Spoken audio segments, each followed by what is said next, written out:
Ayo lungguh ngisor, kowe adu arep karo ratu. Lungguh ngisor. Piye iki? Lungguh ngisor sik. Oh iya. Lah rak ngono. Tegese kowe manut karo Nata Ndarawati. Sembah sungkem kula kunjuk sinuwun. Iya tak tampa. Lah dalan duwe tata krama lah kok kakak-kakakmu tok ajar mergane apa? Ndek utang kula ora nyaur-nyaur. Lho, dudu perkara niatmu to, dudu wis dendam terpendam sepanjang masa. Oh, ngono nggih. Bagong Caidan wani ngoyak-oyak Bathara Guru. Wani mergane ngopo? Bathara Guru mboten iso wangsulan. Mergane ora wangsulan sebab apa? Sajake mboten sinau sajake. Bagong ya aja edan lho, aja guyon. Aku wis emoh guyon. Saiki ngene. Niatmu apa aku tak takon? Ajeng yen pirsa bapak kula niku sinten? Bapakmu Semar. Ah, jawaban klise. Jawaban sing pun tau kerep banget kula ngerteni bapakmu Semar. Semar niku pancen bapak kula. Ning bapak sambungan sing ngopeni kula. Lah kula ajeng takon bapak kula niku sinten? Lah rak wis Iwang Pila Bathara Guru wis paring dawuh to. Ning kan kula nyatake mboten iso. Lho kok getak karo aku? Getak wae jengkel kok. Lah nek ngono kowe wani karo Kresna. Weh, lah wong kandhane-andhanane ngeyel. Iki lagi dadi top wayang lho. Top wayang piye? Iki lagi dadi trending topik. Bagong bengi iki lagi gleleng. Sapa wae sing mepalangi rawe-rawe rantas malang-malang bakal tak putuk. Lah nek upama aku sing mepalangi kowe wani karo aku piye? Wani. Ketiban senjata cakra tibakna. Nek nganti gawe babak kulite Bagong, tugel gulune Bagong meguru karo kowe 20 taun. Mikira keceke ndase kuwi, keceken. Mangsane ora. Wah, gawe jengkel. Wah, Kresna mikira ora kena dielekke. Babar pisan ora duwe abdi jenenge Bagong ora apa-apa. Bangane mirang-mirangke para Pandhawa mikira.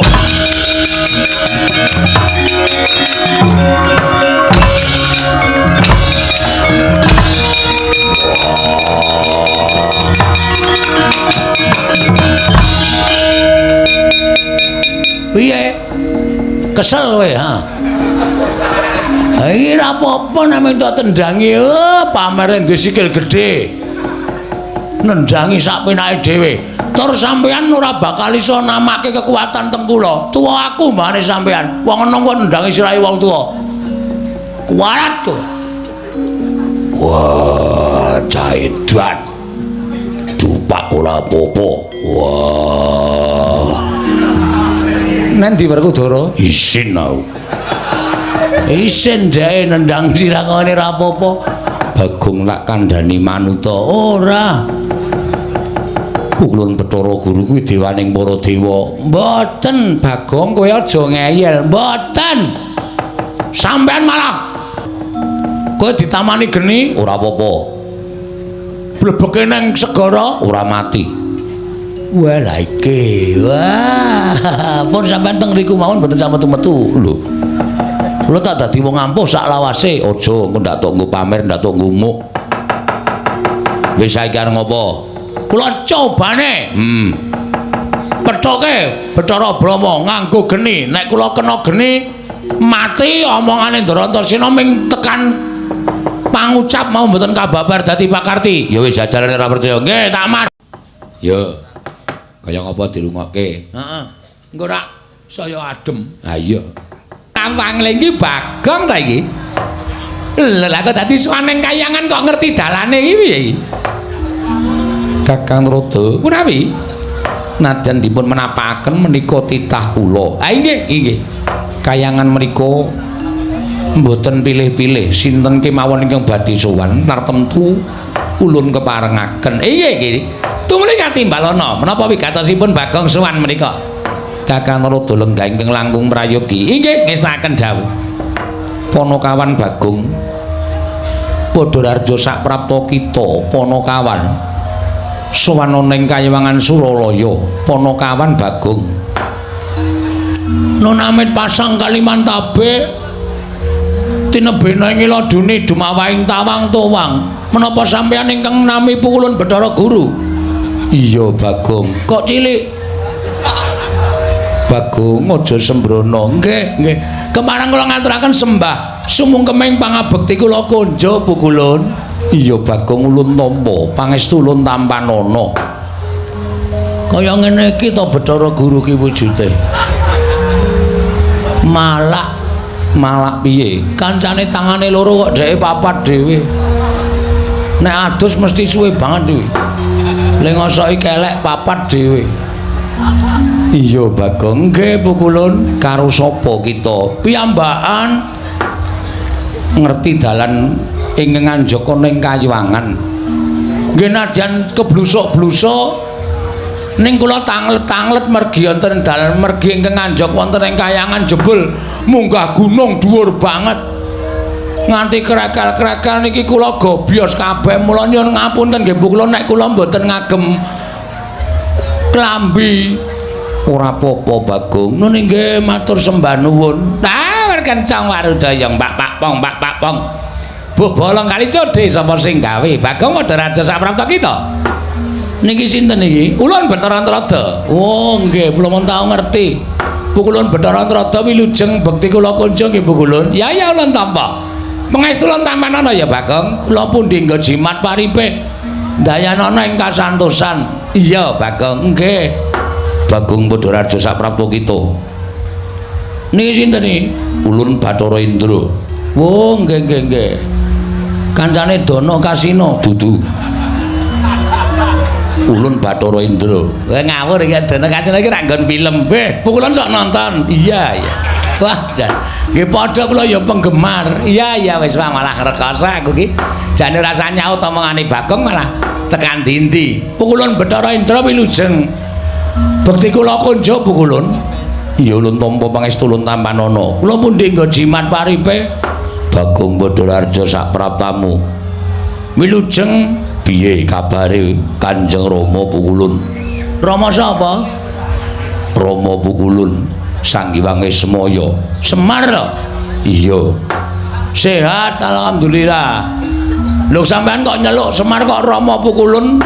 Aku kuwi putrane Sang Hyang Rama Pukulun Semaya. Aku kuwi putrane Semar. Wo, lah bapak ki anake ting tlecek. Nang ndi-ndi ndek anak nang ndi-ndi nom-nomane nakale ra jamak-jamak kae mesti. Ora perkara nggon kuwi nanging aku kuwi putra sing dadi dewa. Wo ngoten. Iya. Nek ngono sedulur kali kula kali Gareng kali Bak Petro. Iya sedulur. Wo lah kok beda ya bumi langit. Sampeyan iso dadi dewa mukti ngawi bawa Nyakrawati mbau denda.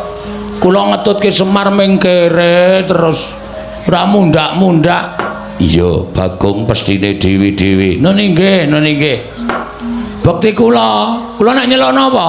Ya sakarepmu. Kula karo sampeyan tuwa sapa? Aku dhewe ora ngerti takono bapakmu Semar. Wo wis kacau iki silsilahe. Iya Bagong. Bekti kula konjo Pukulun Yamadipati. Ya, pangestu tampanana. Nuni nggih, sanget anggen kawula dadosaken jimat paripe Bagong. Wonten dawuh Pukulun. Ana apa Bagong kita sowan ngane-anehi teka dadi gegering Kayuwangan hawa panas sing sumundulana ing Kayuwangan. Ana kawan Bagong matura yen darbe panjaluk tumuli matura, yen darbe pitakonan tumuli takokno marang panjenengan ulun. Ulun bakal nampa ingkang dadi atur kita Panakawan. Matur sembah sewu nuwun tanpa pepindhan Pukulun. Wale-wale menapa? Sowan kula ngarsa paduka Hyang Pikulun menika estunipun nuruti kalih ati kula Pukulun. Nuruti kelawan ati kita. Nggih. Sebabe apa? Critane ra ngeten. Kula niku krungu kabar nek Kak Gareng niku wis tau tate ketemu karo bapakne. Kula tanjeke teng omahe Gareng. Reng apa kowe wis tau ketemu karo bapakmu kok? Gareng niku semaur, heeh. Nek ngono adek iki dudu anake Semar, dudu ya ming anak pek-pekan ngoten. Lah bapakmu sapa, Reng? Bapakku ki padha karo bapakne Petro, tunggal bapak. Terus kula mara tenggene Petro. Truk, ngoten niku. Apa bapakmu karo bapakne Gareng ki padha apa? Padha. Nek ngono kowe karo aku barang ki padha tunggal bapak, ora. Kowe ki beda dhewe. Ngoten niku. Lah terus bapakku sapa, Tru? Bapakmu ya Semar kae. Monggo ati kula niku jane ora pas. Nek kula ngrasake anak Semar niku mboten. Wong Ketruk karo Gareng we bapakne beda kok. Ngoten. Nggih bener nek Semar niku ya anak-anak. Ning anake Semar niku do dadi dewa. Mula sing dijak medhun ning jagat niku mung anak-anake Kuwalon. Sing dijak sengsara niku mung anak-anake Kuwalon. Terus kula takon kalih Gareng, "Lah anakku, bapakku sapa, Reng?" "Kaya mbah ngoten niku. Kelara-lara kula 7 dina 7 bengi ora doyan mangan. Meneng mawon kula teng omah mikir nganti rambut kula sing ngarep rontok niki. Niki merga kula mikir wong tuwa kula niku jane sapa. Ora mungkin nek kula niku urip kok mlethek saka watu. Niku mboten bakal kelakon. Tumuli kula rembugan kalih bojo kula. Bojo kita nggih. Yem Tariem. Bojo kita jenenge Tariem. Nggih. Malah durung ulun catet. Yen to ulun kagungan titah alan Dewi Tariem. Mboten Dewi. Niku mboten anake ratu, niku anake tani kok. Iya Bagong, nggih. Lek kula ketemu teng Gubuk Asmara. Iya Bagong, nggih. Ayo. Pripun meneh sing jeneng jodoh? Lah iya, lah nggih. Piye aku kok ngene iki? Aku kok kaya rumangsaku kok kaya urip kok ora ndek wong tuwa ta, Yem. Nggih sampean pripun carane Pak goleki bapak? Bapak sampean niku sapa? Bapak kuwi jarene ya Semar kuwi. Bojo kula wae ora yakin kok. Nek kula niku anake Semar, rupa ya beda, kesenengan ya beda, hobi ya beda. Semar niku hobine wedangan, kalih pacitan. Kula hobine nyopet. Lah beda to to? Pun beda. Dadi mesti enten darah sing mengalir teng kula nek pancen kula niku anake Semar. Lah terus kula rembugan kalih bojo kula ngene wae, Yem. Nek aku ora iso nyembah wong tuaku, aku ki isin, aku ki wirang. Mula tak nek aku goleki bapak piye? Ah monggo Kamas. Kamas pangeran ajeng kersa tindak. Pangeran sop? Pangeran anu bojo kula nek ngundang kula pangeran. Oh. Mboten napa-napa kan wis aku gelem ngepek kowe Yem nek kowe nek nyeluk aku pangeran ngoten nek nang omah. Sepriki niki nek ajeng tindak goleki bapak nggih monggo.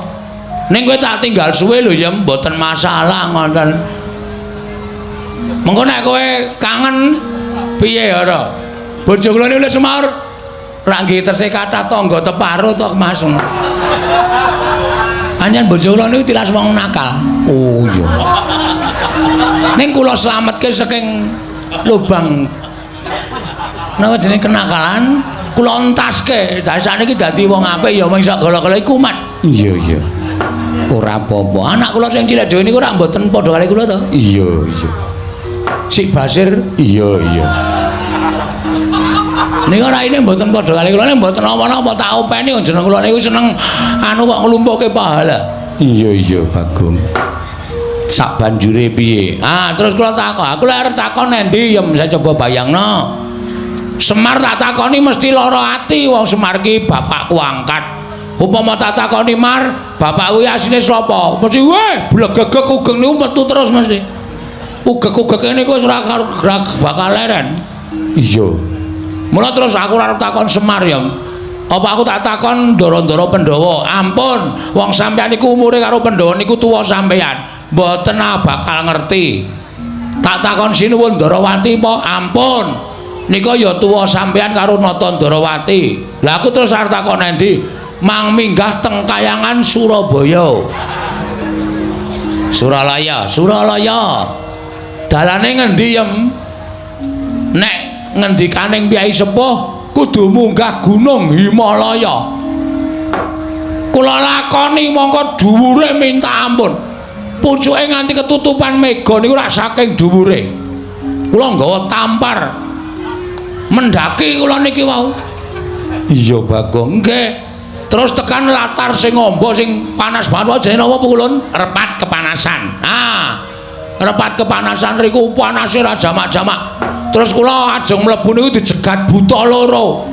Nggawa gada ali nggawa pedhang gedhe banget. Kuwi buta ingkang tunggu kori sela matangkep. Jenenge sapa? Cingkara Bala Bala Upata. Kula dicegat ra entuk. Kula nekat tak tantang gelut. Lho, Cingkara Bala Bala Upata tak tantang perang. Nggih, asalahe kula ra entuk mlebu kok. Lho terus piye iki? Buta loro pun mati kabeh teng mriku. Lho. Mati nang urip meneh. Ampun kuwatir to, sampeyan rasa kaget. Kali omongane Bagong niku ampun mangcekeli tenanan. Mula kula omong niku akeh ngapusi mbangane benere. Wah, setan tenan lho. Iki wis deg-degan e. Wis arep utusan Yama Dipati kak kenitik Cingkara Bala Bala Upata. Kula mlebu bleng. Terus wonten kayangan kula leboni bleng wonten jebule sing lenggah teng mriku dewane ngangin. Bathara Bayu. Kula sowan pukulun Bathara Guru mrika dudu. Ulun Bathara Bayu. Oh, Bathara Bayu niku napa dewane ngangin. Oh, berarti sing gawe entut barang niku Bathara Bayu. Wah, jan Bagong iki didudui mriki niki kok andher para dewa akeh banget. Terus kula nyuwun dalan, nyuwun ngamulan munggah tekan mriki niki. Nah, pukulun sasampunipun kula sampun dumugi wonten ing papan mriki. Sasampunipun kula dumugi wonten ing papan mriki, kula ajeng nyuwun prisa pukulun. Sejatosipun nek pukulun menika dados dewaning para dewa mesti kemawon pukulun menika prisa. Kula niku anake sapa? Nek pancen kula niku duwe wong tuwa, nek isih urip kula paranane kula sungkeme. Ning nek bapak kula wis ora ana, kula mang duduhi sareane kula ajeng ndongake bapak. Pun niku mawon. Nek pukulun maringi prisa matur nuwun. Nek pukulun mboten paring dawuh, mboten ngertos bapak kula sinten, kula niki sowan mriki ora ming paitan nekat tok, ning wis wani mati. Wani mati kula. Estu. Mangane kula urip teng alam donya, mangane kula anggen gara-gara iso gawe guyu wong delok ning kula ngerti bapak kula. Lara ati kula kula. Kula iso gawe guyu wong nonton garger-garger ning terus nek wong tenan Bagong anake sapa? Niku ati kula dires-iris. Kula niku iso gawe bungahe wong liya kok ati kula ora iso bunga. Niku terus carane pripun coba kula tak takon. Mula kula pengen ngerti wong tuwa kula. Mbangane kula ora ketemu kali wong tuwa kula. Kula nyuwun paduka pukulun dinten iki kula mang cemplungke wonten ing kolam pemandian. Wah, arep omong rak ngawur wae ta. Cemplungke endi? Niku lho sing nggo nyiksa wong Kawah Candra Dimuka kolam pemandian Dengkul Mlocot kuwi ra. Kayangan kok ana kolam pemandian. Mang cemplungke wonten ing kawah. Napa pukulun Candra Dimuka? Candra lho kita. Dimuka. Dimuka. Wis sinden kok. Candra Dimuka. Mangga dinten samenika kula aturi paring dawuh. Nek panjenengan mboten kersa paring dawuh mboten ngertos, kula njaluk mati pun niku mawon. Gusik Bagong, nek kowe mati bojomu piye? Pun wonten sing lamar kok niki. Lho. Lagi tak tinggal iki sing lamar, mpun kula bebaske kok kula niku. Wonge kepenak kok. Ha nek pancen mbangane karo kula ora seneng sakniki wis diirak-iriki tangga kula ya wis tak nengke mawon. Wah, lah wong edan ora. Kakang Rada kados pundi? Ah monggo, Di. Meskipun Adi Guru menika sampun pono babakan wontenipun Bagong menika saking menapa lan tiyang sepuhipun sinten panjenengan kedah saged paring dawuh. Mergi kula kuwatos Bagong menika wonge wah ndugal kewarisan. Keladuk wani kurang keduga nek nganti panjenengan boten saged paring dawuh bapakne sapa? Wah, Bagong mesti ngamuk wonten negari utawa ing kayangan Suralaya. Jelas. Wis ora bakal wedi karo sapa-sapa aku. Anggere ora ana sing ngomongi bapakku sapa? Iki rasa malang kerik anggepe kaya nendi. Tenan kula mboten ajrih karo sapa-sapa. Sampeyan ngerti to nek kula ngamuk? Sampeyan ngerti nek kula nesu? Kula nguyuh sanggon-gon. Napa kelakon kayangan pesing kabeh. Lah taya rusak kayangan ketekan Bagong rusak. Ora karo-karuan. Bagong wonten dawuh. Sabar ya Bagong. Mboten saged sabar. Kedah sakmenika panjenengan paring dawuh sinten bapak kula. Niki kula wis mumet ket sore wau. Nganti weteng kula lara merga sak lakon Bagong kok takon bapakne niku perkarane pripun. Wah, wis cilaka tenan. Dek mben Semar bangun gedung kesenian. Niku wis mecahke sirah. Saniki Bagong takon bapak wis apa ora bentet cengel kula. Ora taya kowe. Ning kowe bisa cah cerdas e. Padake ora. Ha iso, mbok tekane iso mbok ora sing penting iso. Walah nekat bocah iki, nekat wae. Pripun? Latri paring dawuh. Sinten bapak kula? Bagong. Yekti kita kuwi ora linairake lan ora ana ingkang ngandhut kelawan jeneng kita. Ora ana titah wanita ingkang ngandhut badan kita, lan ora ana wanudha ingkang ngandhut badan kita. Pas. Ora mungkin. Masa ana menungsa kok mlethek saka watu, jedul saka wit. Niku dudu menungsa. Niku demit.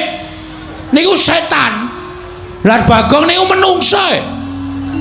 Niku mung wangsulane wong sing ora ngerti sapa bapak kula. Pun sampean saniki ngaku napa mboten? Bagong. Nun. Ulun niki sapa? Bathara Guru, nek ora tau mulang. Ngerti ulun Bathara Guru? Nggih. Ulun niki jejering sapa? Dewa. Wajibe titah kelawan dewa nyembah tata krama. Nek dewa ditakoni ra iso wangsulan, apa gunanya jadi dewa kok? Mboten wonten gunanipun. Ha percuma, kabeh niku sendan ngerti lelakone kok. Aja kok menungsa. Kutu-kutu. Kutu-kutu Walangataga. Kutu-kutu Walangataga. Sampeyan niku ngerti apa musike. Ha kok mung perkara Bagong kok ora iso ngandhake. Ngene, kowe tak kandhani. Ngopo iki cah cilik melu-melu? Cah cilik dengkul kita kuwi. Najan cilik ulun iki kami tuaning kayangan. Nggih. Lah kowe tak kandhani Bagong. Sejatine kowe iki ora dumadi saka utawa ora linarake dening suwijining ibu. Terus war melu-melu jawabane iki kowe. Nah, melu-melu ditanono kowe. Plotroke kathokmu. Dewa karo diplotroke kathoke ora. Tak kandhani ya. Sejatine kita kuwi ora mlethek saka watu, ora jedul saka kayu watu. Ning kita kuwi dumadi saka sabda. Sabda piye maksude? Hah? Sabda piye maksude? Kira clemongan lho iki. Iki getihku wis tekan sirah iki. Munggah angel-angel nang kayangan, tare wangi nganggo tampar tak unggahke kaya wong mendaki. Nganti babak bundas nek ming nang kene dikandhani Bagong, kowe iki ming dumadi saka sabda, ora jelas kowe. Kesikik ta? Iki cepet iki. Nek gang tases-tases ngono. Dumadi saka sabda kuwi merga disabda dening sawijining dewa. Ha dewane sapa? Dewane sapa? Ayo ora ming waton omong kowe. Cah cilike melu-melu. Yaine ijik melek. Kono mulai sekolah sesuk. Wah, dengkulmu ya ora. Wah, Bagong ki anggere karo dewa kok sak penake dhewe ora. Piye maksude?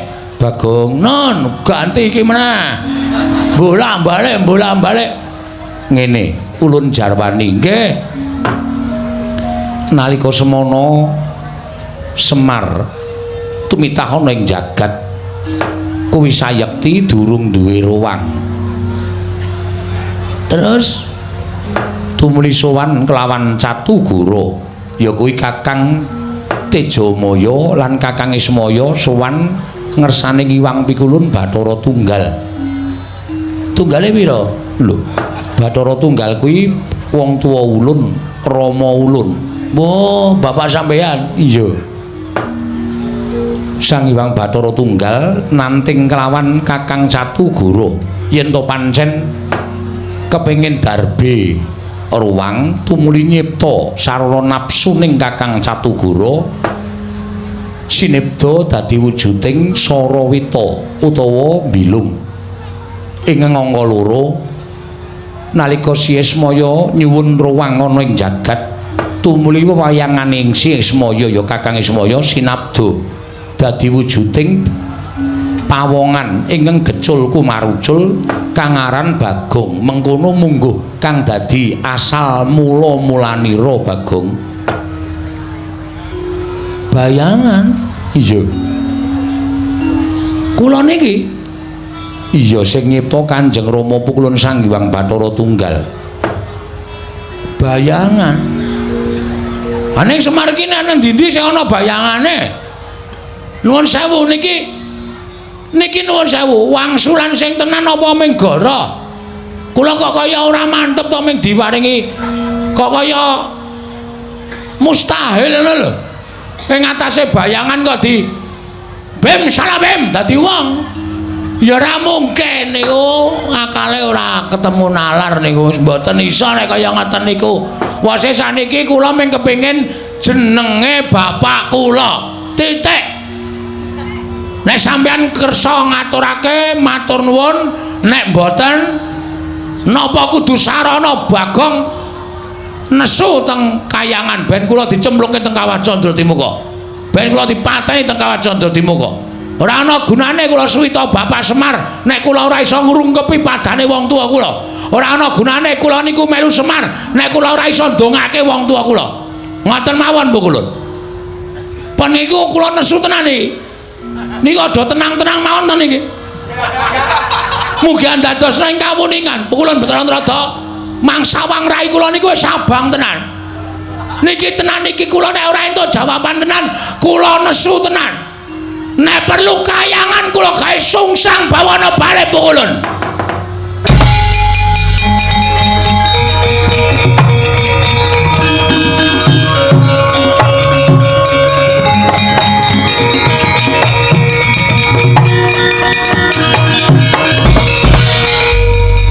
Mastunomo sidam sekaring bawana langgeng Bagong aja kaya mengkono Bagong mundhak ora prayoga kedadeane pun kajenge lha witena sampean wis ora ditakoni ya mung sabda-sabda saka bayangan-bayangan apa bayangan kok mung sabda dadi menungsa kaya ming kaya wara ulun kok ulun kula mboten percaya iya nanging nyatane kaya mengkono as niku mung gawean sampean pokoke pukulun kersa mboten panjenengan nuduhke bapak kula nami sing kula goleki nami jeneng asma nek mboten jeneng mboten nami mboten asma kula mboten nrimakaken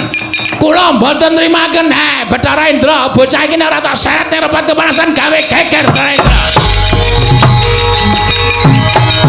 weh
kados pundi kawontenan sakmenika sampun pinanggih ingkang dados tuk sumbering perkawis. Ah nggih.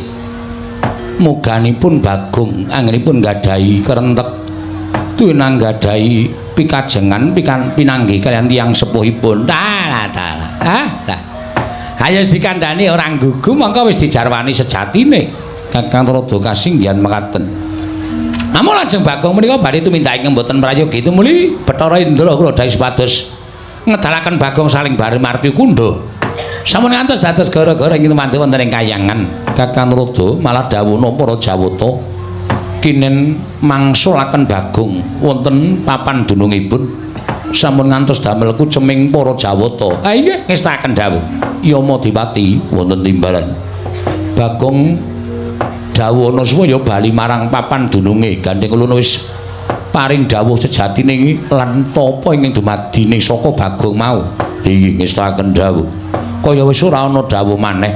Parapatan Bali Marti Kundulun bubarake lan mangsa Baranggon kira bubarake sanggaring para Jawata ngestaken dawuh kulun nyuwun pamit madal pasilan sing ati-ati aja kaya bocah cilik Yama Dipati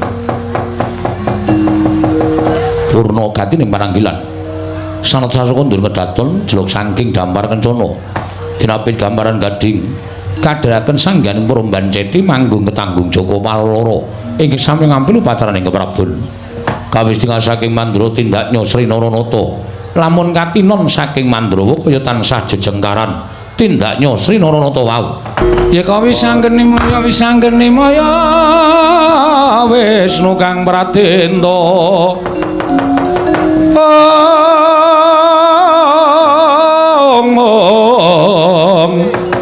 wis anggeni maya Wisnu pratenda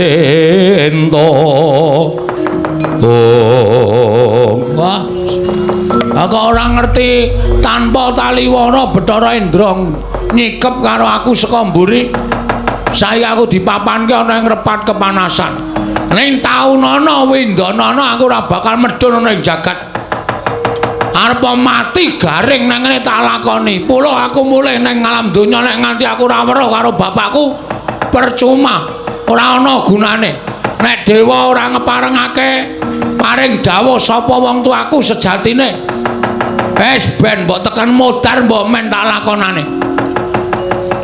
nek aku jane gumun aku ki ya ngopo to ya aku ki ya wong dewa wis paring dawuh kaya ngono iso lho aku ki dadi saka bayangan ya iso ning apa ya iya sing kepindho iki jane aku tekan kene iki ana sing ngeterke ning didhawuhi supaya aja omong karo sapa-sapa Ndara Antasena kok malah ora ngetok ki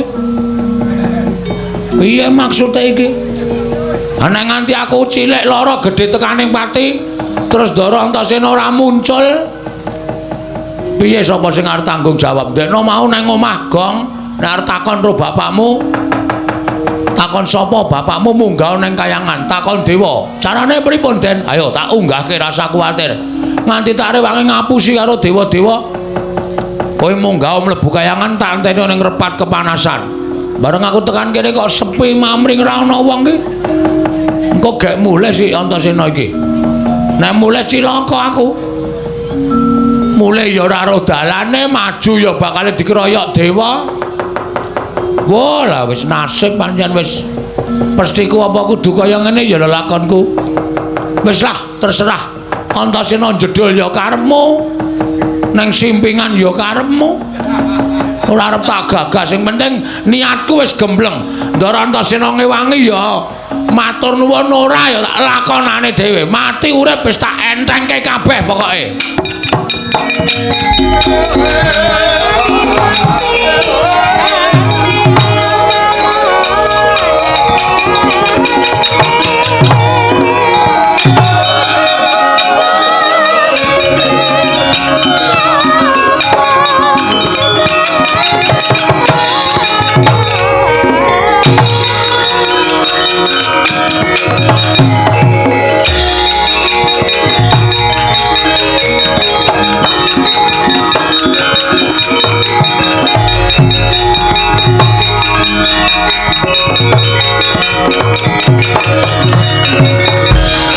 Tinututi lamun katututan lamun mangsa prawira tiktaya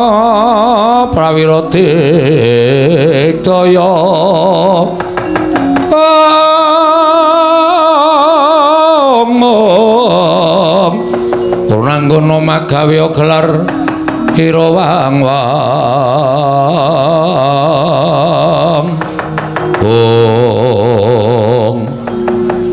iki sing nyekep aku mau ya dasar Pranyata Bagong ulun Bathara Indra maksudnya apa aku tok larak tekan tempat kepanasan mergo aku nampa dawuh pengendikane iki Wang Pikul Naroda supaya kowe digawa metu nang repat kemanasan lan iki aku gunampa dawuh meneh Bagong dawuhe apa kowe kon bali nanti bali nang jagat terus nek aku bali nang jagat kosek aku ki dewa kok kowe ora basa oh iya lali sing nang bener terus nek pun kula wangsul teng jagat nek wis bali nang jagat dasare wis diweni keterangan bapakmu ki sapa kowe ora usah mbok terusake nggon menakon karo bapakmu aran para Jawata ora ngerti menyang didurunge bapakmu lan bapakmu kuwi sejatine ora ana. Kowe pancen dipuja saka wayangane ya kuwi Siwana Yantaka. Has. Jawaban yang sama. Ora bakal menehi pemarem ing atiku. Terus karepmu piye? Aku pokoke kudu njaluk ketemu karo Bathara Guru. Nek Bathara Guru ora kepareng sarta ora iso ngendikake nek ndi bapakku ora pantes dadi Bathara Guru. Bathara Guru ki kudu ngerti apa wae dheweke iki dadi dewaning para dewa kudu ngerti marang kananing titah kok dadi tak takoni bapakku kok ora paham kaya ngono kok dadi dewa ora wangun dadi dewa Bathara Guru mula wektu dina iki aku ora nrimake nek Bathara Guru ngandhakake bapakku nendi kayangan tak gawe geger lho kusik apa kowe wani karo para dewa lho wis muni ngene kok dikira ora wani ta iki wis nekat nek kaya ngene iki tegese kowe wani yen wani tegese aku iki kudu peksa karo kowe Bagong terus kowe tak candhak tak uncalake saka Gunung Himalaya ben tiba ning jagat kowe bali ning papan dunungmu nek pancen iso uncalno nek ora iso ngapunten lho nek ana dewa kewirangan karo Bagong lho apa kowe wani karo aku jane ora ning mergo tok warai ya nuwun sewu kepeksa kula wani yen wani karo aku kene marganing patimu nuwun sewu pukulun dijajal dewa karo Bagong menang sapa iki merganing patimu panggawa tak ayoni pukulun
iki aku lagi ngerti dewa ampuh ya nang kene iki. Dhewe ngantem aku plak-plek mumet tak ampet kok bareng tak bales kok. Rasane tangan iki kaya temomo ning dodone kok. Kaya ora kena kaya kena wah jan nyemelangi tenan iki. Mudar tenan iki aku dikeroyok dewa tenan. Rek kae ngono ya arep dadi cah kendel, dadi arep kepengin goleki bapak. Nek kaya ngene iki sapa sing arep tak sambati? Ndara Antasena ya minggat. Ora ketok. Bareng kahanan kaya ngene kok sak penake dhewe lunga tanpa pamit. Wis modar yem aku. Rek kae goleki bapak malah Sarapati nang kene. Monggo Bathara Indra ngoyak-oyak aku kaya ngono kae mesti. Kae urung ngetokke Jaya Kawijayan Aji Guna Kasantikan. Nek nganti ngentokke Aji Jaya Kawijayan mati tenan nang kene aku anakku isih cilik-cilik. Nek nganti engko aku tak tinggal mati terus anakku piye? Nek bojoku dipsida dipek tanggaku tenan. Anakku ngrekoso iki mlebu panti asuhan malah wis ora kopen iki nek ora mulih nang Madyapada ndrawasi tenan iki. Wis suwe, Mas.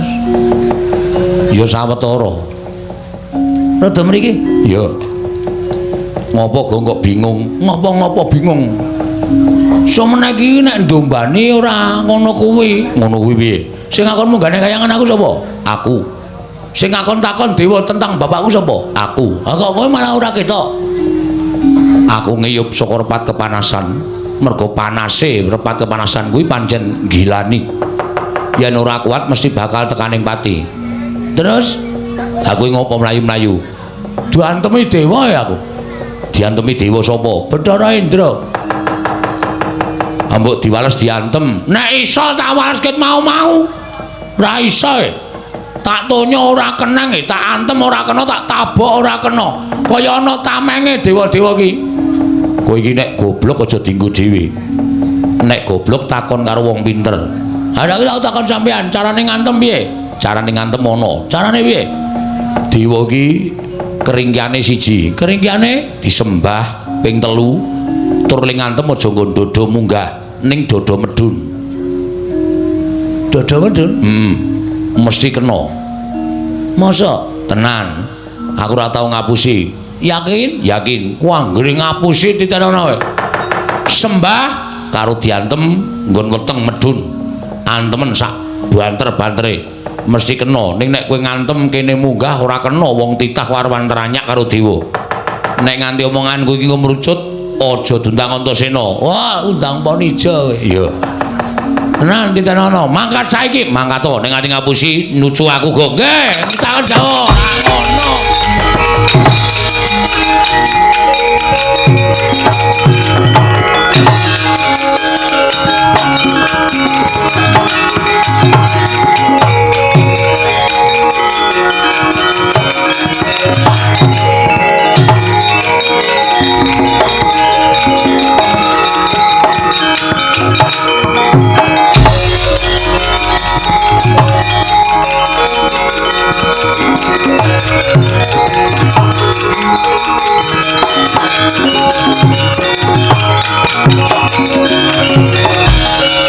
Bagong isih maju isih. Arep ngopo kowe? Mau aku ngantem kowe ra kena Bathara Indra. Saiki urung karuan. Lho. Ayo ketukno kasudebianmu. Ketukno kekuatanmu ora bakal tak tinggal loncat. Aku ora bakal kalah karo kowe. Piye? Ora bakal kalah. Mati dereng aku. Ngono mati. Wah, cocok.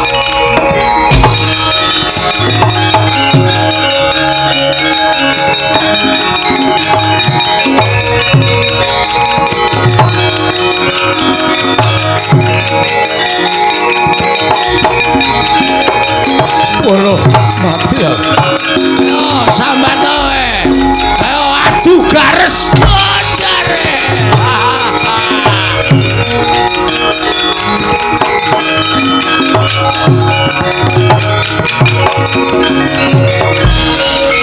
Iki Gong, sip. Jos. Wiradalah. Kena tenan, tak antem nggon weteng mudhar kowe. Langsung dekem Bathara Indra, tak du garese karo garesku. Menang endi? Menang kono e. Lho. Garesku mlentrung. Aku jenengane gares empuk kok didu ora. Pun matur nuwun nggih. Ya. Pokoke nek ana apa-apa kowe wadul aku sing ndombani karo kowe. Siap. Nek ana dewa sing ngentokke pengabaran kowe ora usah wedi. Kowe matur karo aku. Oke. Wah, seneng aku ngejak sampeyan ora lunga lho. Ora. Wah, lunga titenono kowe.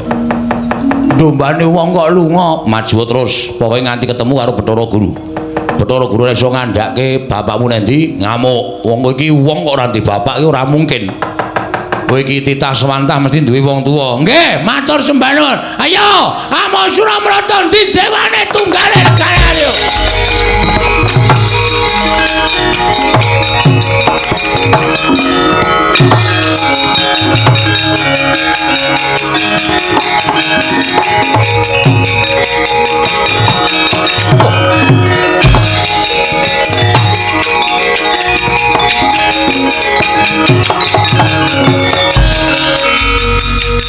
Bagong ngamuk ana ing repat keparasan. Nah, sapa kowe? Bathara Brahma. Bathara Brahma iki sapa? Dewaning geni. Dewaning geni? Ya, ora cedak-cedak pom bensin lho, ora. Kobong kok komisir ora. Dewaning geni Bathara Brahma arep ngopo? Nundung karo kowe. Nundung karo aku dasar Pranyata. Bathara Indra wae kalah karo aku apa meneh kowe, Mo Brahma. Ayo, aku ngerti pengapesaning para dewa. Ayo jajal. Ini merganing patimu. Wow!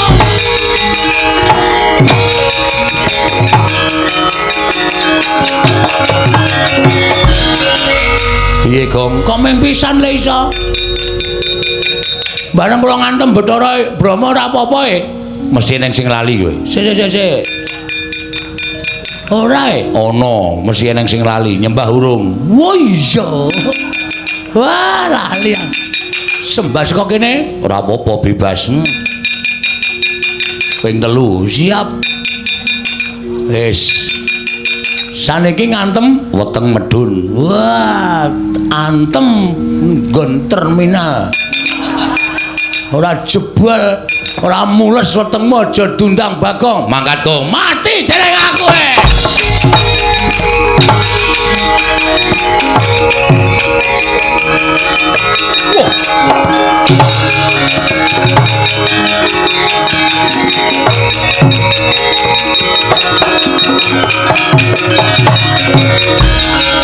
Wih, lah dalah ampuh tenan kowe, ampuh ngungkuli pil pokoke. Lho kok ngungkuli pil iki ya ampuh aku ya ampuh.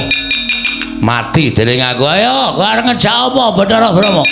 Ora iso ngantem Bathara Brahma. Sing kandha sapa? Ora bakal iso ngantem Bathara. Sing kandha sapa? Ngati-ati ngampet sik kowe. Waduh, mati aku. Waduh. Modar kowe.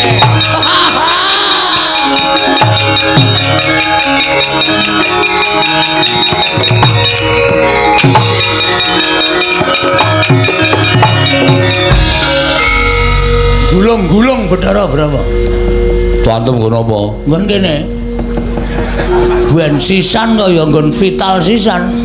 Kira-kira mati ya ben mati dewa ora iso mati. Ora iso kok? Ora iso. Arep wong gulung-gulung kaya ngono kae iki ngrasake lara tok. Kae engko ngetokke geni, kowe nek ora ngati-ati kobong lho, Gong. Hah? Ngetokke geni. Nek ora ngati-ati kobong. Sembah ping 3 ora mandi. Dodo medun, dodone geni nggon endi? Wah iya. Kae dewaning geni, kae biasane Bathara Brahma iki nek nesu ngetokke geni, ngobong mungsuhe. Wis iki piye iki? Tanggung jawabmu no, Cina. Piye iki aku nek kanane kaya ngene iki? Ora usah kuwatir, ngejak aku iki mesti duwe penemu. Terus kowe engko nek kobong ora bakal ngrasake panas. Kok iso? Aku tak mancing ning awakmu. Nang kene? Sedeng po? Sedeng, aku nganggo badan sukma mancing ning awakmu. Ora usah kuwatir. Pun, Kewon. Yo, metu ngendi? Metu cangkem po? Sedeng ora iki? Ora sedeng. Apa kene? Kene ciut ning sok amba barang. Kene. Emoh. Mambu. Wah. Tak sabune. Kowe ngampet ambegan. Ngampet ambegan. Ngono kuwi engko aku tak mlebu dhewe ning awakmu. Nek kowe klebon aku, kowe diobong ora apa-apa, disuduk ora apa-apa, dibacok ora apa-apa. Aku tak mapan ning awakmu dina iki. Dadi engko nek kowe dipobong karo Bathara Brahma iku ora bakal piye-piye awakmu. Wis yo aku tak mlebu yo. Nek aku mlebu ning awakmu mesti kowe ora bakal dadi wong ringkene, dadi wong sekti. Selak modar. Lek ngampet ket mau ora kok mlebu-mlebu kowe wis. Yo. Yo.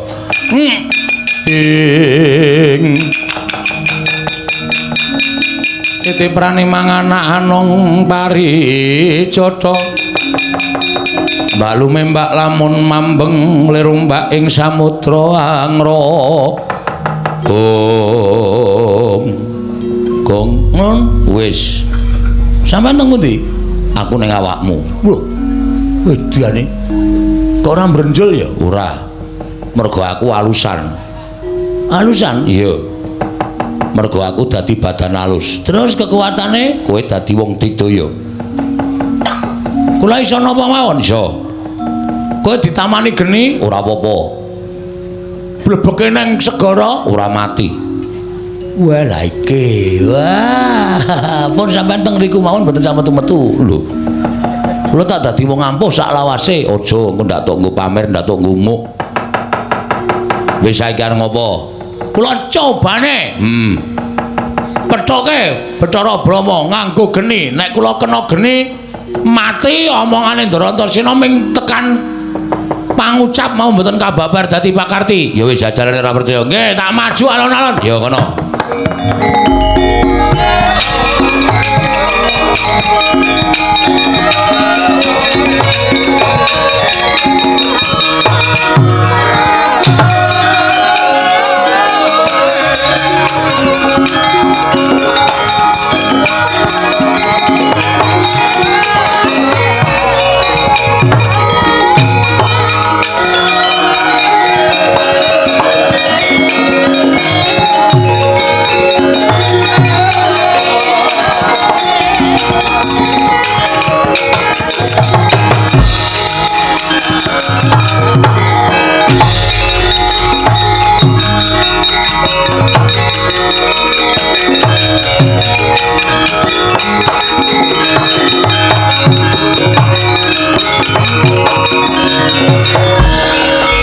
Suwaning jajalan Bagong wani gendak sikara karo Bathara Brahma. Mirang-mirangke Bathara Brahma. Bagong, aku mentala karo kowe. Tibane daya kekuwataning Bathara Brahma, ora kobong awakmu aja tundang Bathara Brahma keparat.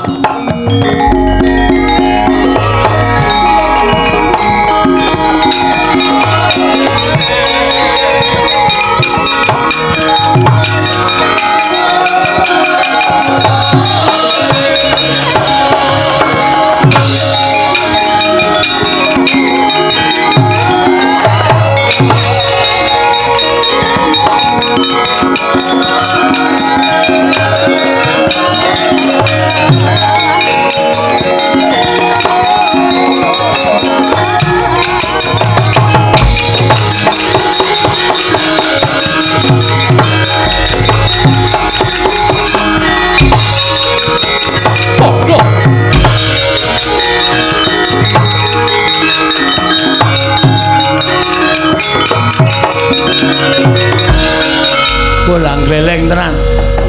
Kobong gedene rajama-jama sak lumbung paribasane kok aku ora ngrasake panas.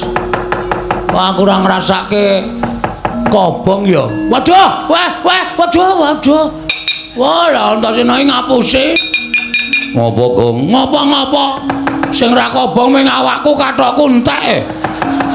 Asem bareng kaget mak klawer ngono. Tak kira nek kolor bulwah cilaka iki. Wis, sampeyan niku ngomongi sandangamu kobong, ning awakmu ora ngoten. Kathokmu kobong kabeh. Waduh, wis jan wis blendis kita. Oh, kobong kabeh. Kok rambut barang ya do kobong. Men kulit to sing ra kobong. Ha iya. Rambutmu kobong ning kulitmu ora ngrasake panas. Waduh gundul. Sar dhuwur. Blendis kabeh kaya ngene iki jan wis. Wah, wis kula tak golek kanu sik, tak golek gombal. Ya kono. Ndak di sini-sini kula ora. Ya wis kono ganti sik. Heeh, wis ora kateng nganggo kacu tak tutupan. Tak buntele men kaya lemper. Wis ben luweh. Ayo terus kok ngamuk terus. Ngamuk Suramrata, Jayamrata. Imbang yen padha-padha. Dewa sapa wae maju mesti tak rampungi nek urung Bathara Guru ngandhake sapa bapakku sak tenan.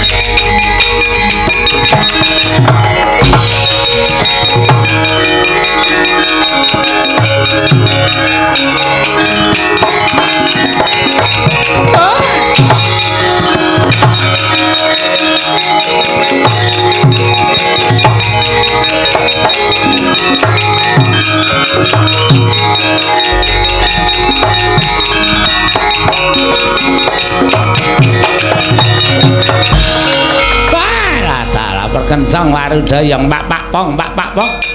Bu bolong kali codhe sapa sing gawe lek dadi kaya ngono kanane Bagong. Ngamuk punggung. Suratamta Nirbaya Nirwikara kabeh para Jawata padha bubar sar-saran ora karu-karuan. Di ngatos-atos lidi monggo mlajar mawon, Di.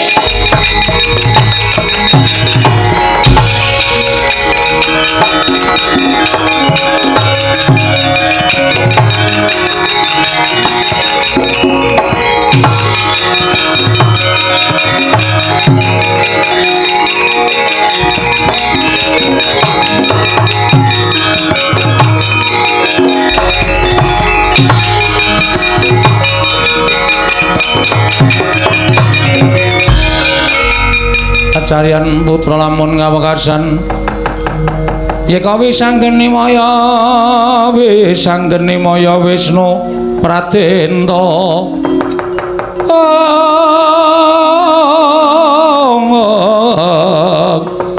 wisanggeni maya Wisnu Pratenta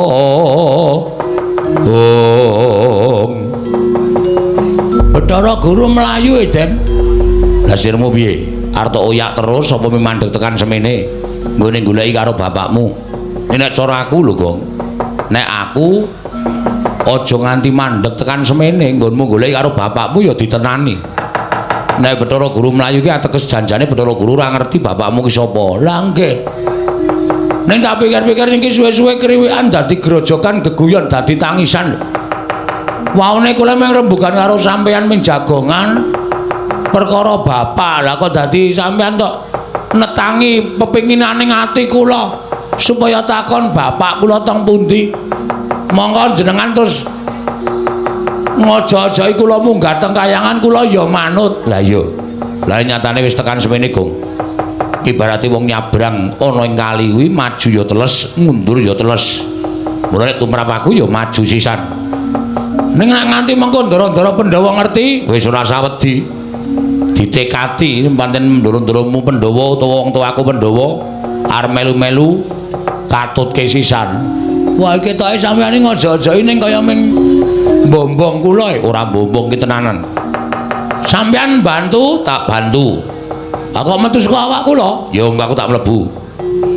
Sampeyan mlebu nek kula ketemu sapa-sapa niku dadine gedhe ati kula. Kula ora wedi karo sapa-sapa. Ya wis aku tak mlebu Bathara Guru ya. Lah ora ngono malah mlebu metu ora jelas ora.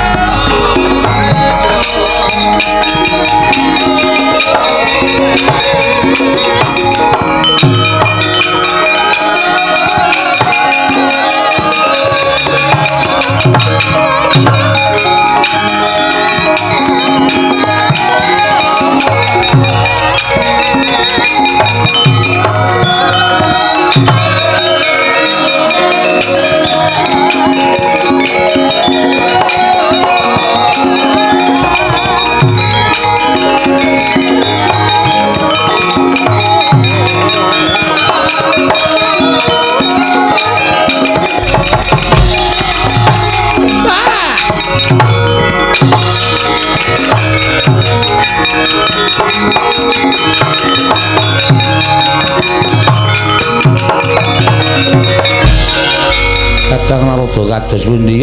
Pun geger mboten kanten-kantenan.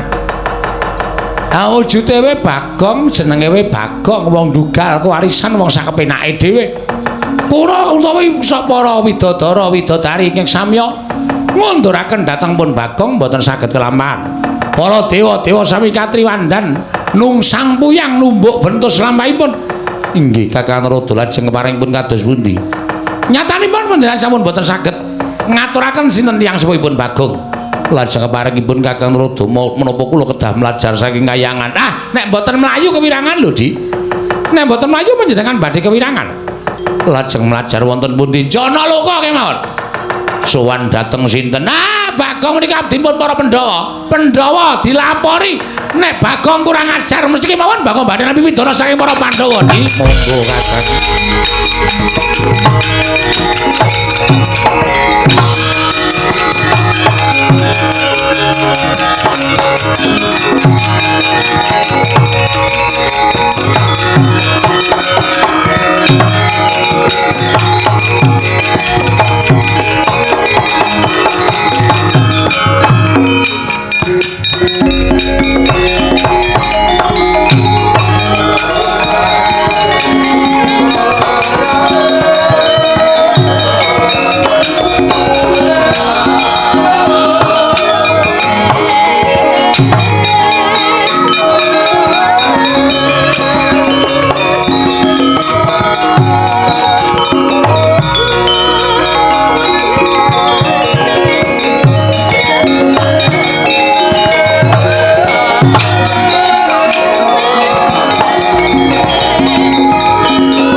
timbang popong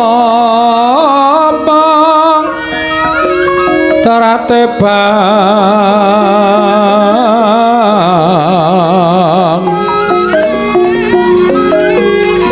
rerayungan longma lengkung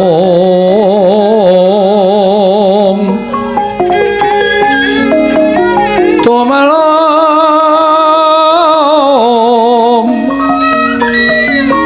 rumambat wit liyan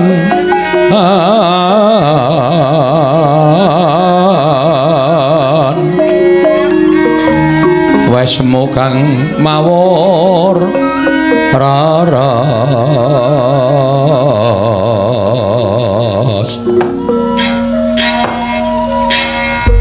nunamit pasang Kalimantapi pinebina iki lho duni demawahing tawang tuwang Rama Pukulun Sarawa Paduka wonten ing Kayiwangan ngalang-alang kumitir ingkang putra pun Sang Hyang Tunggal kula ngaturaken sembah pangabekti kula kunjuk Rama Pukulun Wong Mastu Nama Sidam Sekaring Bawana Langgeng iya kulup Atmaja Ulun Bathara Tunggal kita ngaturake bekti kelawan panjenengan ulun wis ulun tampa karya bombong bilawaning penggalih ulun ora liwat pangestu ulun tampanana kula pundhingga jimat paripe ndayaran ing kasantosan andadosaken kagiat sotaning manahipun ingkang putra pun Bathara Tunggal Pukulun dene Paduka Rama Pukulun ning Ngundaran Dirbawana kepareng tedhak wonten ing Kayiwangan ngalang-alang kumitir mulai dipun parengaken ingkang putra Cemadung dawuh Pukulun menapa badhe paring pidana dhateng ingkang abdipun Sang Hyang Tunggal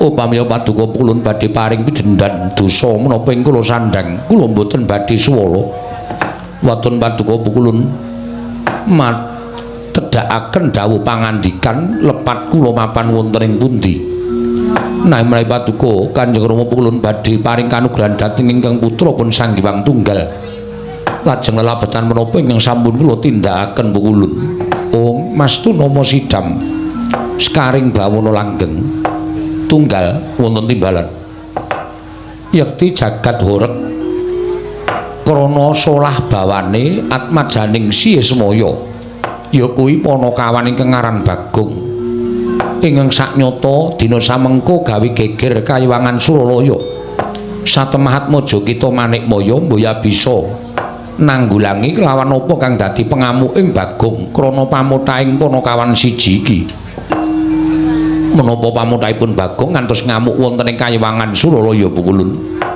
tanana kejaba mung nggone meri kelawan kadang-kadange ingkang wis kasembatan ketemu kelawan wong tuwane monggo tumuli Bagong mutah sowan ana ing Kayiwangan nyuwun priksa kelawan Si Manikmaya ya Atmaja kita sapa wong tuane Bagong mula tunggal dina samengko gandeng kita ingkang wis nyipta kelawan dumadining Bagong ana ing alam padang ya kuwi sarana wayanganing Si Ismaya duk nalika nyuwun ruwang nggone urip ana ing alam jagat raya bebarengan kelawan Atmaja kita ya kuwi Catugara ya Tejamaya ing nalika semana uga kita paringi ruwang kang aran Sarawita dumadi saka napsuning Si Tejamaya mekaten Pukulun ayo nganti jagat iki geger kelawan kahanane Bagong mula tunggal kita ulun tuding minangka dadi wakil ulun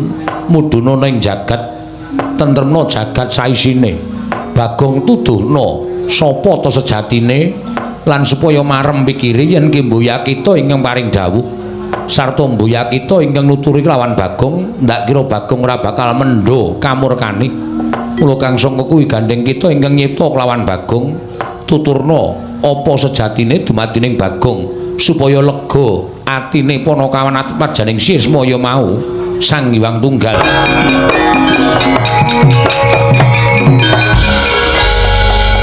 kok Bagong ora melu reng ambuk tampil kok ora ana ora ming Bagong sing ora ana terus lha piye sapa omahe ya wis ora ana lho omahe Bagong wis ora ana mbok digusur sajake ayo omah ming saka dus ha iya sajake wis digaruk mbok menawa reng ya ora dadi ngopo Bagong ora ana ora masalah mbok menawa lagi ana bab sing perlu dirampungke ana bab sing perlu dirembuk Bagong bengi iki ora iso sowan ngancani awake dhewe gara-gara ya dirampungke wong loro ya ayo kek matur ngene Bapak Bagong nendi mun ndak Bapak goleki diaturke nek Bagong ora ana ya ayo rek engko ndak dinteni Bapak ya kaneng yaneng nalaka kadilanget ing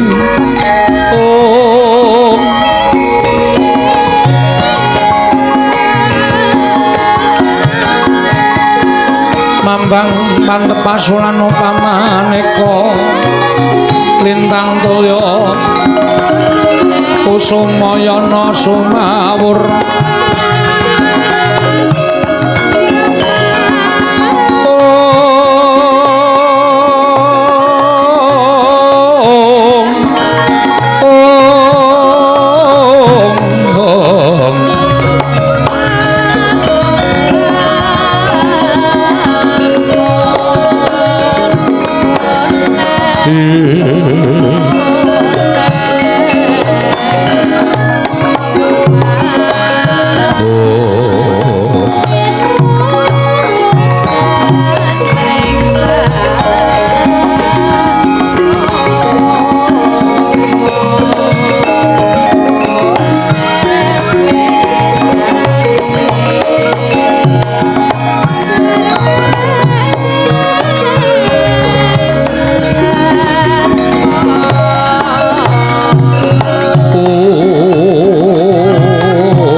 Gelar Pandahan Muncar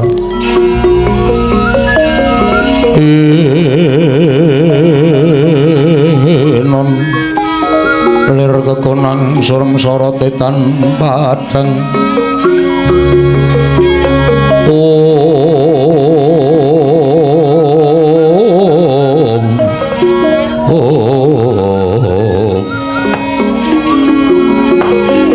Koko Prabu sarawujeng andika Kanjeng Koko Prabu jimat semban kula ingkang rayi ngaturaken karaharjan tedhak paduka Yai tansah pinanganing kawidadan niring sambi kala sawanipun ing ora ing Ndrawati Kresna kakangku aku ngaturake basaku katura Werkudara iya wis ndak tampa siat diatur bekti karo kakang pangestunipun kakang Tampanana ndak gegem dadiake jimat kula ngaturaken bekti kula kunjuk sinuwun iya kakang Semar ndak tampa ora liwat tiba padha-padha sinuwun Ndrawati bekti kula nggih Den iya kakang Semar ndak tampa Ndara Werkudara bekti kula ya Semar ndak tampa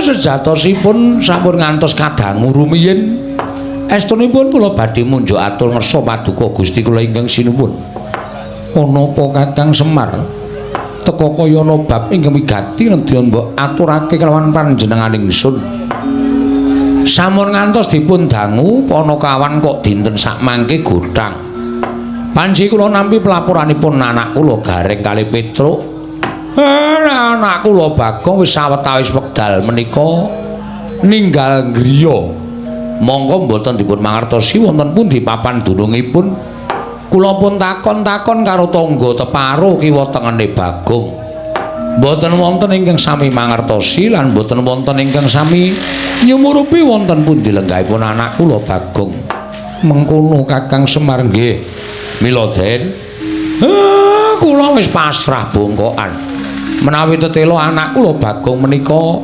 tasih urip mugi-mugi Gusti-gusti kula para Pandhawa ugi saged manggihaken wonten pundi dunungipun nek anak kula Bagong pun mboten wonten inggih sampun mboten napa-napa jarakan wong urip eneng alam padang menika namung anut kersanipun sing gawe jagat Ndara miyat langeneng kalanggiwan aklar pandan moncar tinaner kagonang surem-soro tetan padang kasoran pacaring purnameng gegono dasari mangsa katiga dereng ngantos paripurna balwacana kasaring ing tumep saking dirgantara Sang Hyang Pikulun manik moya karya kagiat kang samya mulat lang-lang ing triya mangungkong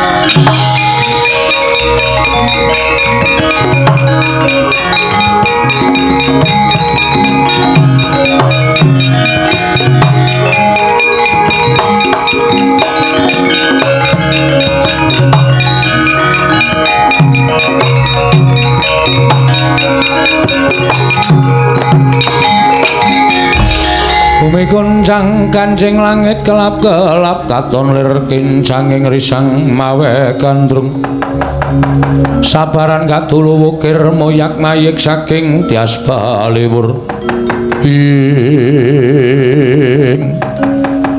kulun kula ngaturaken sembah pangabekti kula kunjuk iya Puntadewa ulun tampa kulun ngaturaken sembah pangabekti kula kunjuk iya Kresna ulun tampa guru hakiku aku ngaturake sembah iya Werkudara ulun tampa Pukulun kula ngaturaken sembah iya Arjuna ulun tampa wonten menapa Pukulun sumengka tindak paduka teka rawuh wonten ing negari Ngamarta menawi kepareng kawedharing kathah tumunten kababarna wonten wigatos ing kados pundi lan wonten perkawis menapa Kresna kula wonten maring adhawuh ndadekna kawruhanamu sira Puntadewa uga nggone ulun nganti prapta ana ing negara Ngamarta sayekti dina samengko kayiwangan ulun tinggal sabab kayiwangan geger lho geger wonten napa geger krana pengamuk atmajaning Kakang Ismaya pengamuk ing atmajaning Kakang Semar Badranaya.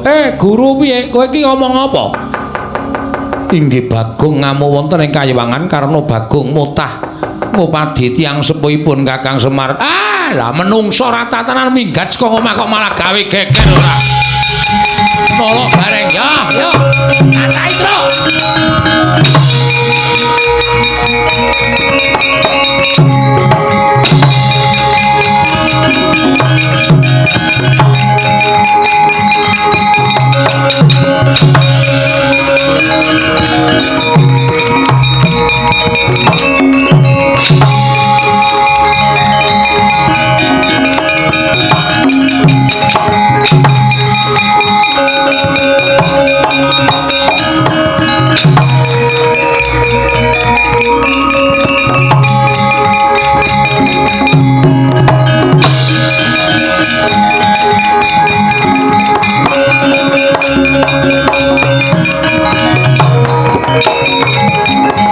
Redo mangawur-awur wurahan tengarane ngajurit gong maguru gongso tetekaya butulawar pandriting turangga esti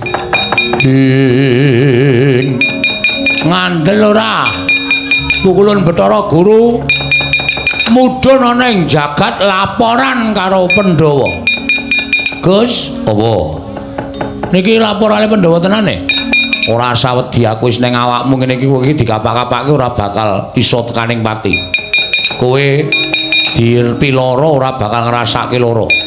Nek pancen pepundhenku para Pandhawa ora iso nuduhake wong tuamu sisan gawe kok. Bengi iki kowe dadi lakon. Oke. Nek mungsuh Ndara Janaka lawan. Ndara Werkudara wani. Oke, iki arep geleleng tenan aku iki. Ayo. Wulo, aku sing maju malah sikira tekle. Gareng kok ketingklang-ketingkling. Piye kowe ngajar kakangmu wani ora? Kita iki diutus karo Ndara Pandhawa kon ngendhake pepinginane Bagong. Wah enteni kene. Wah anggere gareng melu-melu apotele sirahe. Ya aja dipotel, Gong. Kae kakangmu nek nganti mati piye? Ben, diutang aku ora nyaur-nyaur. Ming semaya wae Senin, Selasa, Rebo tak andani ya ora. Arep tak jukuk apane wong omah ming kari kompor tok. Wis ben. Pethoke nala gareng arep wangi Bathara Guru Pak.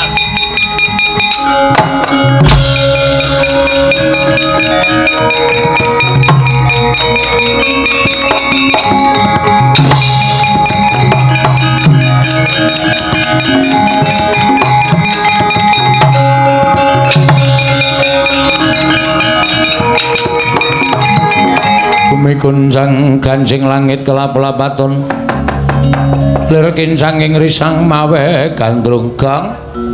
Bagong le Gong kowe kok mendelik mripatmu Kang Supan demit apa le? Kowe ngapa kok ngamun ning kayangan barang iki? Kowe iki ngapa edan apa piye? Mbok eling to Gong, kowe iki ming anake Semar. Kowe iki ming wong kere, kowe iki ming kawula kok ngobrak-abrik kayangan nganti wong kula Bathara Guru ora trima. Kowe entuk pidana piye? Gong sabar, Gong. Mula kok guru-guru tak enteni kok ora teka iki kowe jane nek ndi? Ngapa? Guru-guru kok ora teka. Wiwit bengi iki aku absen guru-guru. Lah ngopo? Gah. Pol paling ming gembus asmara, gubuk. Gembus dengkulmu mlocot, gubuk asmara. Jeli aku ngrungokke.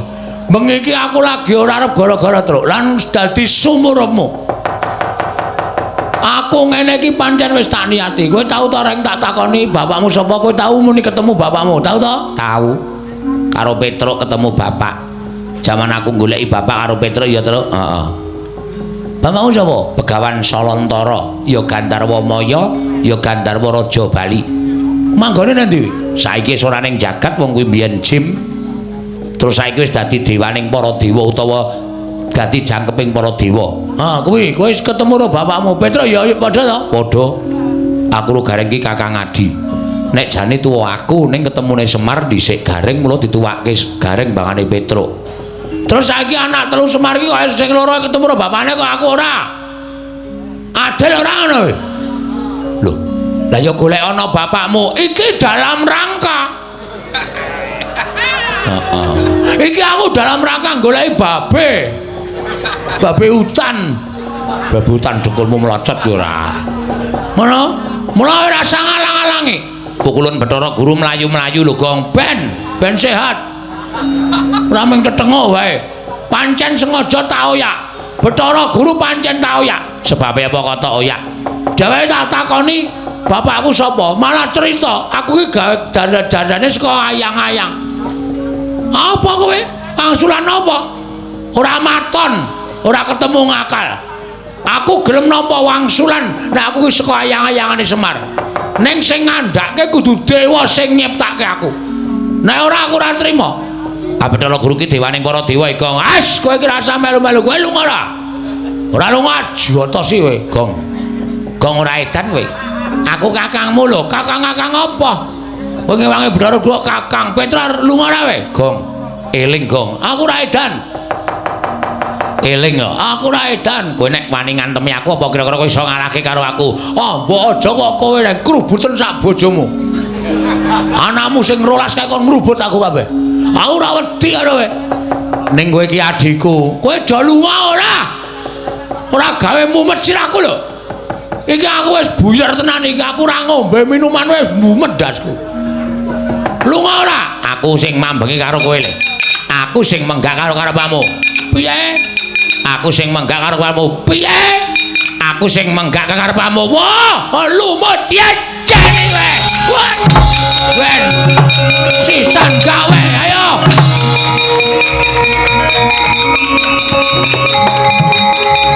What? Wah.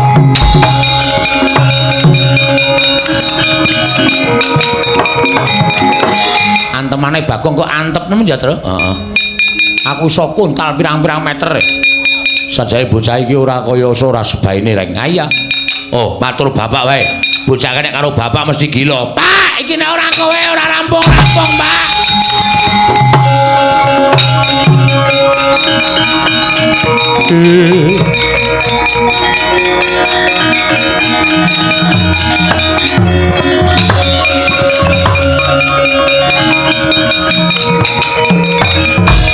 Oh, piye Bagong nesu tenan. Aku diajar karo Bagong, aku diantemi karo Bagong, Pak. Pancen menungso ora tatanan. Ora do lunga, do lunga. Bocah iki wedine mung karo aku adepane menungsane parat.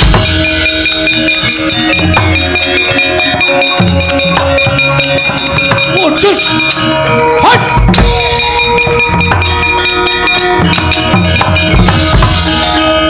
Kowe iki kasupan demit ngendi? Kok nganggo jengkelit barang? Semar, iki bapak pocong kok. Aku bapakmu, sing ngomong sapa? Nek bapak sambungan pancen bener.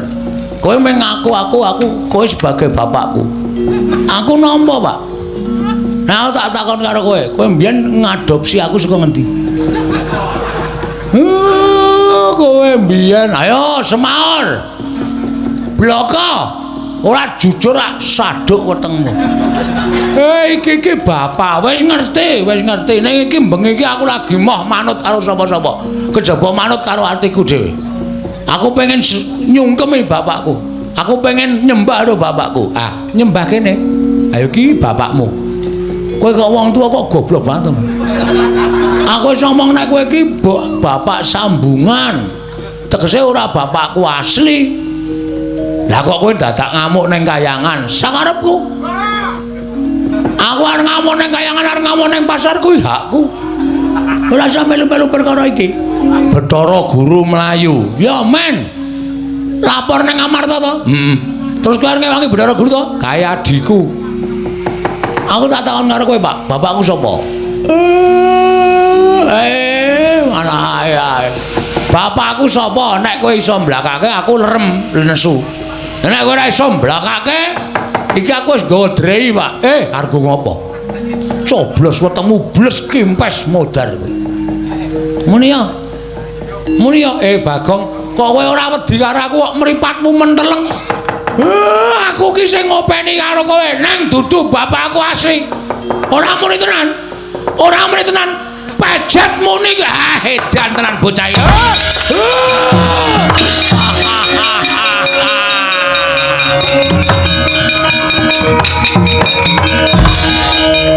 Ben, ning jane ya dosa aku. Wani ro Semar iki dosa, apa Semar iki sing ngopeni aku. Kok ora tak coblos drai wetenge. Njrantal galu. Kathoke mlotra barang ora krasa. Lek mlaku edang-edang. Ben tantenane. Gus, ngopo? Niki ponakan pun mundur kabeh, maju terus. Engko bar kuwi bapak terus mak cilik Janaka mesti ngeleki karo kowe. Wani wae ning aja nantang. Oke. Kowe tetep ngoso njaluk ngerti bapakmu nek kowe diandani kowe aja nantang. Nek kowe ditantang lagi wani. Siap. Nek ora metu saka kene lho. Ora. Engko aku wani kowe metu modar aku. Ora. Nek kene wae tengok-tengok. Iya. Gawe kopi. Hus. Njero weteng kok gawe kopi ora. Banyune kuwi dikopi ora ireng. Banyu apa? Iki apa? Kemandur nang kene hus. Wong edan ora. Tenan. Lho, wela. Dudu bapake, Den sapa? Sinuwun Darawati. Engko rak bapak ning mburine mesti rasa kuwatir. Heeh.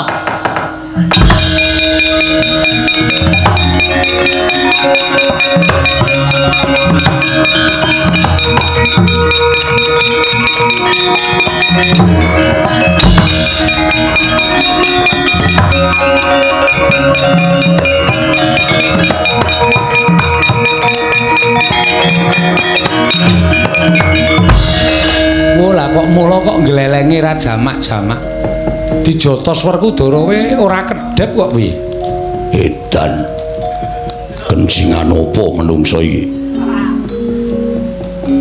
Bagong. Ayo lungguh ngisor, kowe adu arep karo ratu. Lungguh ngisor. Piye iki? Lungguh ngisor sik. Oh iya. Lah rak ngono. Tegese kowe manut karo Nata Ndarawati. Sembah sungkem kula kunjuk sinuwun. Iya tak tampa. Lah dalan duwe tata krama lah kok kakang-kakangmu tok ajar mergane apa? Ndek utang kula ora nyaur-nyaur. Lho, dudu perkara niatmu to, dudu wis dendam terpendam sepanjang masa. Oh, ngono nggih. Bagong Caidan. Wani ngoyak-oyak Bathara Guru.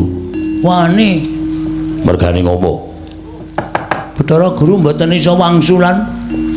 Mergane ora wangsulan sebab apa? Sajake mboten sinau sajake. Bagong ya aja edan lho, aja guyon. Aku wis emoh guyon. Saiki ngene. Niatmu apa aku tak takon? Ajeng yen pirsa bapak kula niku sinten? Bapakmu Semar. Ah, jawaban klise. Jawaban sing pun tau kerep banget kula ngerteni bapakmu Semar.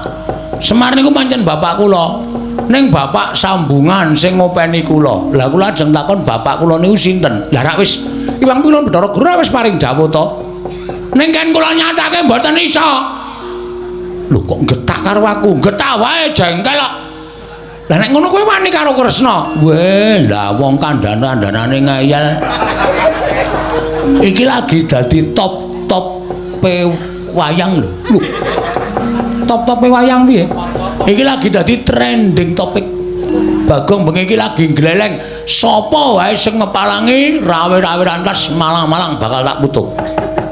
Lah nek upama aku sing mepalangi kowe wani karo aku piye? Wani. Ketiban senjata cakra tibakna. Nek nganti gawe babak kulite Bagong, tugel gulune Bagong meguru karo kowe 20 taun. Mikira keceke ndase kuwi, keceken. Mangsane ora. Wah, gawe jengkel. Wah, Kresna mikira ora kena dielekke. Babar pisan ora duwe abdi jenenge Bagong ora apa-apa. Mangane mirang-mirangke para Pandhawa mikira.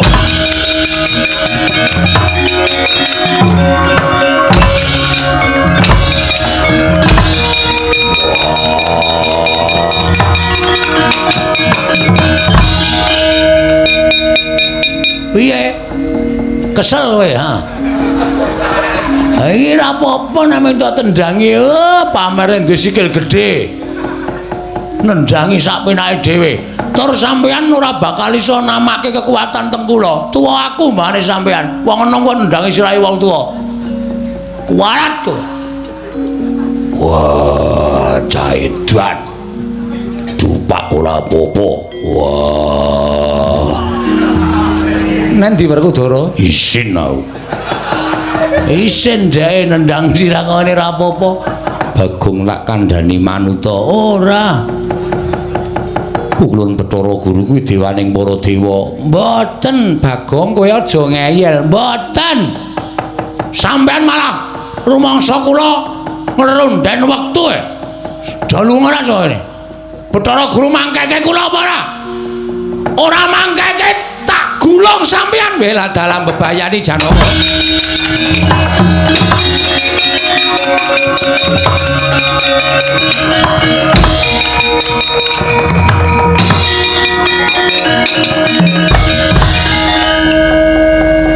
Niki terus bar niki sapa? Ambo.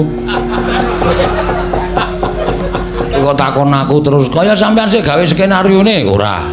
Ning biasane bapak Paman Janaka Mak Gedhe Ndorowati iki nek wis kalah golek jago. Waduh, kula dadak tuku pitik, ora kuwi. Ora kuwi golek jago, golek wong sing iso ngalahke kowe. Oke, ora masalah. Wis ben, Nduk. Golek jago kowe nang kene pareng oyak. Tak oyak, ben ketok gleleng. Ya doyak wae ya.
Iki sing arep dadekke jagone Pendhawa.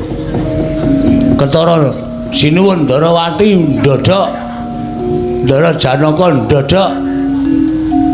Semir ndodhok. Bathara Guru ya mari kelu. Sapa iki? Bung Wilahing. Lho malah janturan Gusti. Bagong wonten dawuh sampean sinten? Ulun Sang Hyang Bathara Tunggal. Oh, tunggale pira? Lho. Ulun Sang Hyang Bathara Tunggal ora tunggale pira, ngerti yo. Ulun iki wong tuane Manikmaya. Ulun iki wong tuane bapakmu Semar.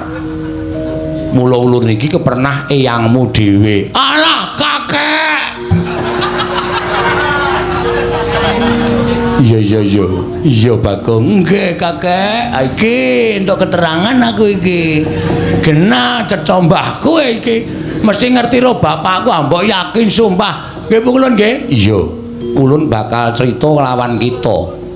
Crita napa? Sejati napa ingkang diucapake dening Manikmaya mau bener. Tunggal dene. Kusike Bagong kusike. Kusike aja ngawur kusike. Kula omong nek mung crita kaya ngoten. Yen Manikmaya ingkang crita mbok menawa kita bener ora bisa nampa, nanging ulun ingkang crita, merga ulun ingkang nyipta kita. Wo. Sampean? Iya. Berarti kula nek dicipta kali sampean, kula niku klebu anak sampean, mestine kudu kaya mengkono. Mar, karo bapakne kok. Aku anake Bathara Tunggal, Mar. Kowe ya anake Sang Hyang Tunggal, kowe adikku apa kakangku? Pancen bocah marai mumet ora. Bagong, wonten dawuh nalika Semar rusak ragane tumuli mudhun ning jagat sayekti jagat durung kanggonan menungsa. Wah, sepi banget ya, Pak. Menungsa ora ana, sing ana bangsaning jin. Lah, nalika semono Semar rumangsa kijenan mung ana siji ruwange, kuwi wae beda papan. Ya kuwi kadange kang aran Tejamaya. Nalika semono Ismaya tumuli munggah ana ing kayuwangan nyuwun kelan panjenengan ulun, merga ulun iki wong tuane Ismaya. Tumuli ulun paring wengan kelawan si Ismaya. Nalika semono Tejamaya ya nyuwun ruwang, Ismaya ya njaluk kanca. Ulun nyipta sawijining ruwanging togok utawa Tejamaya, ulun pundhut saka napsuning si togok ya si Tejamaya wekasan babar kang aran Sarawita ya mbilung. Nggih. Terus Ismaya tumuli njaluk kanca. Nalika semana ulun bingung kepiye munggo gone ulun bakal nyipta sawijining titah. Tanpa kanyana-nyana wewayanganing Semar ulun sabda Semar Ismaya, kita wis duwe ruwang kita wujud ayang-ayang kita kuwi Ismaya jelek mandi ucap ulun dadi menungsa kang aran Bagong. Ya kita kuwi Panakawan. Aduh! Pukulan matur sembah sewu nuwun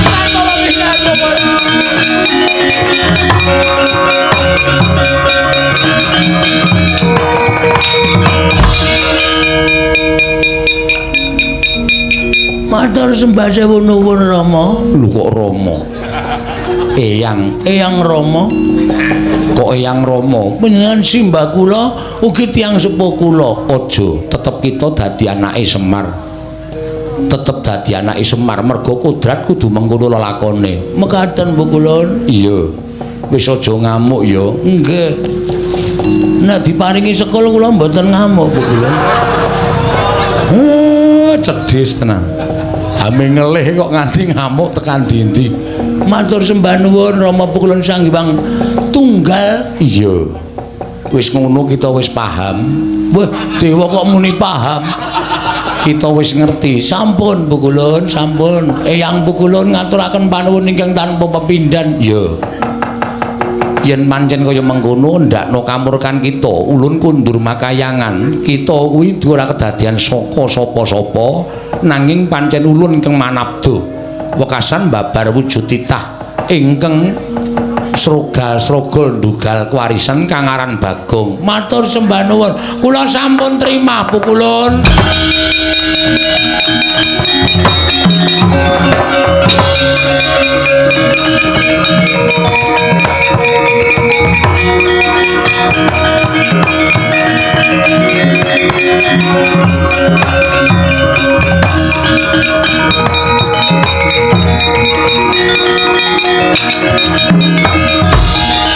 Wis ngerti kowe? Mpun, Pak. Wis ora nesu meneh. Mboten. Njaluk ngapura karo Pukulun Sang Hyang Bathara Guru. Bagong kepiye? Nggih Pukulun, leres pangendika panjenengan kula nyuwun ngapunten nggih Pukulun. Iya. Kena ngopo kowe dadak ngamuk? Nek kula mboten ngamuk, kula mboten tekan enjing Pukulun. Ngono Bagong. Nggih, lah mangke mboten dibayar Pukulun. Bagong wong edan. Ulun kundur makayangan. Salam kula katur Putra-putra Pukulun. Iya, ulun salamake nggih. Nderekaken sugeng tindak Pukulun.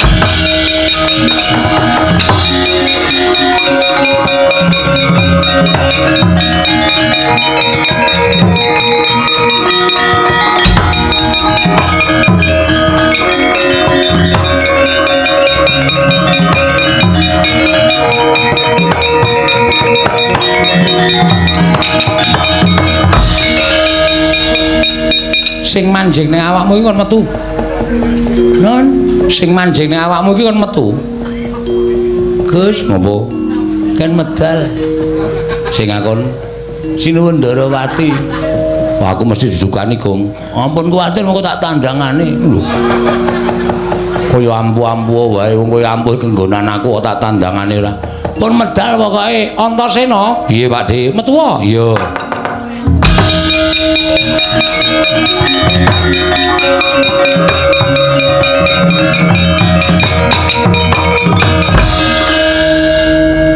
Kowe kok dadake wangi Bagong barang apa to? Jahitan. Nggih wangi karo wong gendeng. Pamere ra jamak-jamak. Ayo mergo sapa karepane Bagong ben keturutan kok ya. Nek ora ngono ndak Bagong ora keturutan. Aku ya ming sakdermo dijaluki bantuan karo Bagong. Wah edan. Ya ngerti njaluk bantuane Antasena wong anakku Antasena ki wong ampuh. Sing dipilih kok ya pener. Ndeleng ta kula. Tutuk ndara Werkudara ora apa-apa. Ya tutuk saiki. Emah. Antene modar. Nek wis ora kenggonan aku rasa pamer go nggih. Matur sembah nuwun Ndara Antasena nggih. Iya. Pus padhang kula. Bagong kowe sing ngaku aku bapak apa ora? Weh ya isih. Isih pentas bareng e. Ate nek ngrekoso nek ora ngaku kowe bapak terus aku arep pasang aku sapa, Mir? Ya, Pak ngono ora Mir. Ora tetep Mir. oh iya. Bagong nggih ngapunten nggih, Den. Ora apa-apa. Ndara Kresna kula nyuwun pangapunten. Ora apa-apa, Bagong. Ndara Werkudara kula nyuwun pangapunten nggih. Ora apa-apa. Wis dong, wis padhang atimu. Sampun. Nek pun sami padhang sedayanipun nggih badhe menapa malih niki terus pripun niki apike? Ya wis nek wis ya wis ya wis. Wassalamualaikum warahmatullahi wabarakatuh.